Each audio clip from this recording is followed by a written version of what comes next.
Purple naman o red violet yung ating gagamitin na kulay dito sa request ng ating solid supporter at follower dito sa ating ginagawang lettering series. At ang nag-request po ay si Manilyn Bihar Marcelino. Ayan, Manilyn Bihar Marcelino. Andito na request mo. Sana makita mo ito. Sana ang panood mo at magustuhan mo. Tuloy mo i-share mo na rin po para mas marami makapanood natin ginagawang video. Tuloy itong request mo.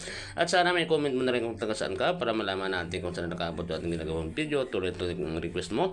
At sa mga gusto mag-request, comment lamang kayo sa baba at copy natin magawa lahat yan. At sa mga nag-request naman po, ipakihintay lamang at pakiabangan dito sa ating lettering series at malay po ninyo sa inyo na yung ating susunod na gagawin at hindi po imposible na magawa natin yan dahil tulad nung kay Vanilyn, ginagawa na natin yung sa kanya, kaya abangan nyo lamang po at promise gagawin natin yan. Ang ginamit natin na kulay sa kanyang request na pangalan ay latex color violet o red purple, yan yung ginamit natin para po makuha natin yung kanyang kulay. Nagmix lang tayo ng tuliden red, blue at saka konting puti para makuha natin yung kanyang kulay at paunti-unti lamang pong paglalagay para matansya natin kung gaano katingkad yung gusto nating kulay. Yan.